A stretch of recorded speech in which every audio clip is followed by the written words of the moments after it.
Hello students, welcome to my channel Pranoy commerce classes. और आज मैं नए टॉपिक के साथ आई हूँ, that is opening entry. Opening entry क्या होती है और इसकी जर्नल एंट्री कैसे पास करी जाती है, चलिए फटाफट शुरू करते हैं। सबसे पहले देख लेते हैं definition. All the businesses have to close their books of accounts at the end of each accounting. जितने भी सारे बिजनेसेस होते हैं उन्हें अपने books of account end of the accounting period में क्लोज करने पड़ते हैं। और हमें पता है कि अकाउंटिंग पीरियड स्टार्ट कब से होता है, दैट इज 1 अप्रैल टू 31 मार्च। और हमने कॉन्सेप्ट शुरुआत में भी मैंने आपको पढ़ाए थे, जब हम लोग बेसिक्स से पढ़ रहे थे अकाउंटेंसी, हमने कुछ कॉन्सेप्ट भी पढ़े थे। उसमें एक आता है अकाउंटिंग पीरियड कॉन्सेप्ट और ये 12 मंथ्स का होता है। चलिए अब देखते हैं प्रोसेस ये कैसे करी जाती है।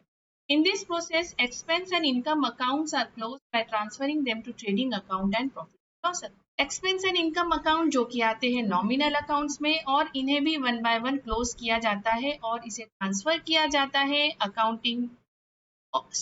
ट्रेडिंग अकाउंट या प्रॉफिट एंड लॉस अकाउंट में। जितने भी सारे एक्सपेंसेस होते हैं उसे ट्रेडिंग या प्रॉफिट एंड लॉस अकाउंट के डेबिट में लिखा जाता है और इनकम को इनके क्रेडिट में रिकॉर्ड किया जाता है। The balances of assets and liabilities and capital accounts are carried forward next year.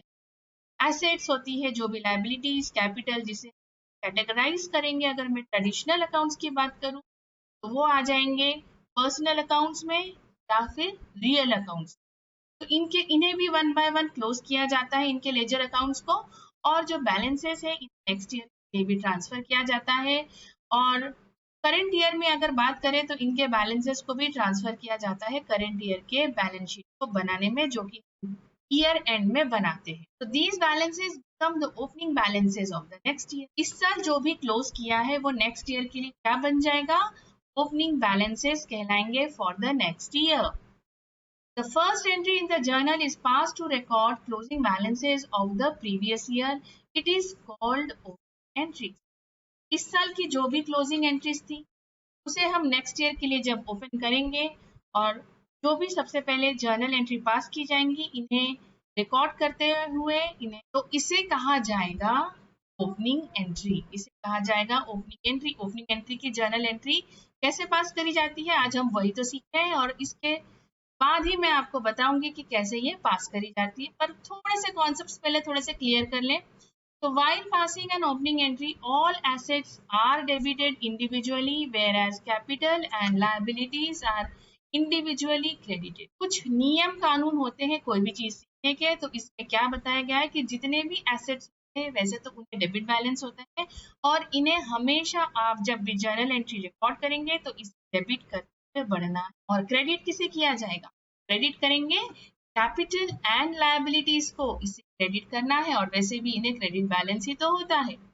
तो if capital is not given, इसमें एक और कॉन्सेप्ट, वैसे तो क्वेश्चन में कई बार कैपिटल के बैलेंसेस भी दिए रहेंगे। अगर बाय चांस कैपिटल का बैलेंस नहीं दिया है तो इसे भी हम बैलेंसिंग फिगर जब हम कैलकुलेट करेंगे तो जो बैलेंसिंग फिगर आएगा उसे कैपिटल के रूप में हम फाइंड आउट कर लेंगे। इज नॉट गिवन तो कैसे फाइंड आउट करना है, it is calculated by applying the accounting equation. ये अकाउंटिंग इक्वेशन है, assets is equal to liabilities plus capital. इन्हीं अकाउंटिंग इक्वेशन के ऊपर मेरा पुराना एक वीडियोस भी मैंने बनाए हैं जो इसी चैनल पे आपको मिल जाएंगे सर्च करने से। तो उसे जरूर आप देख लीजिएगा ताकि आप अच्छे से उसे रिलेट कर पाएंगे। एसेट्स इज इक्वल टू क्या है definition, sorry, assets is equal to क्या है equation, assets is equal to liabilities plus capital. अब कैपिटल फाइंड आउट करना है तो एसेट्स में से जब हम लायबिलिटीज को घटाएंगे तो हमें मिल जाएगा कैपिटल। कोई भी चीज को बेहतर तरीके से अगर समझना है तो हमेशा उसे प्रैक्टिकल अप्रोच के साथ सॉल्व करते हुए अगर हम करें तो हम उन चीजों को बहुत अच्छे से समझ पाएंगे। तो चलिए पहले फटाफट क्वेश्चन पढ़ लेते हैं। Balance sheet as on 31 March 2021, liabilities और एसेट्स दिए हैं और इन्हें यूज करके हम सबसे पहले आज ओपनिंग एंट्री पास करेंगे और देखते हैं जर्नल एंट्री कैसे पास करते हैं।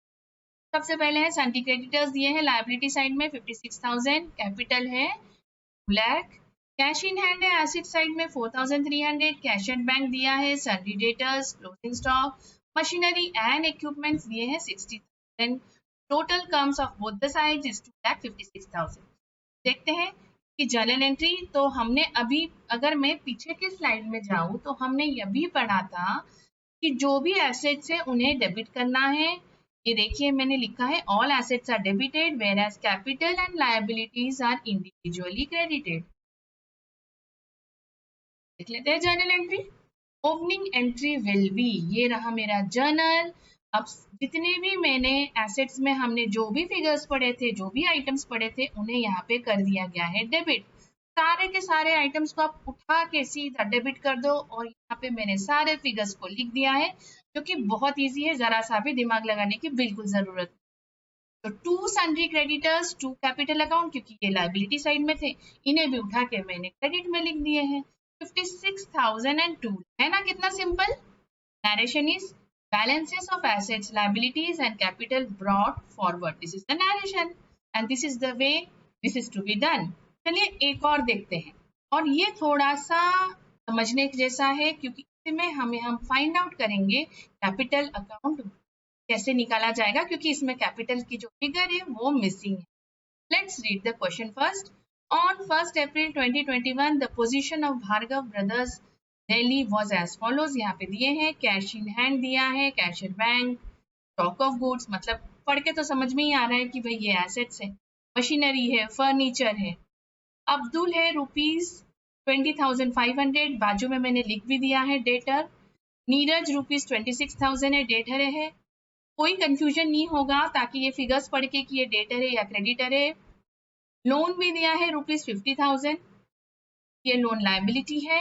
एंड अमित ₹6,700 क्रेडिटर है। क्वेश्चन के सॉल्यूशन को देखने से पहले एक बार फिर से पीछे के स्लाइड्स में मूव करके हम देख लेते हैं कैपिटल को कैसे निकाला जाता है। कैपिटल इज इक्वल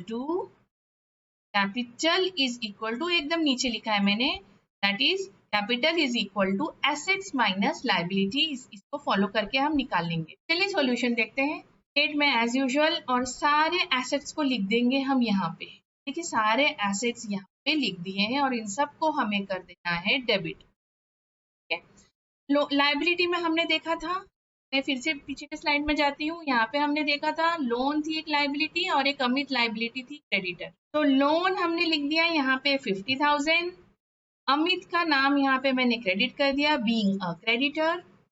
अब जब हम इनकी बैलेंसिंग करेंगे, क्योंकि जब हम डेबिट साइड की टोटल करेंगे और उसमें से ये दोनों फिगर्स जो 50,000 और जो सेकंड फिगर है 6,700, इनको इससे माइनस करेंगे तो हमें मिल जाएगा 93 और इस तरीके से निकाला जाता है कैपिटल।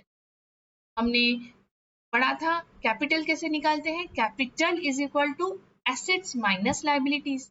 तो ये एसेट्स पूरी आप टोटल कर लीजिएगा और इसमें से ये जो दो लायबिलिटीज है 50,000 6,700, ये दोनों फिगर्स को उसमें से माइनस करेंगे, मिल जाएगा हमें 93,400 की फिगर। ये रहा बैलेंसिंग फिगर, अंडरस्टैंडिंग के लिए लिखा भी है। इस तरीके से कैलकुलेट किया जाता है और इसी तरह के क्वेश्चन ही बहुत ही इजी होते हैं और ये जनरली पूछे। तो narration balances of assets, liabilities and capital brought forward. आज का ये वीडियो अगर आपको पसंद आए और इंफॉर्मेटिव लगे तो please like, subscribe and share जरूर करिएगा। अपने फ्रेंड्स में भी ज्यादा से ज्यादा शेयर करिए, उन्हें बताइए। मिलते हैं नेक्स्ट वीडियो में।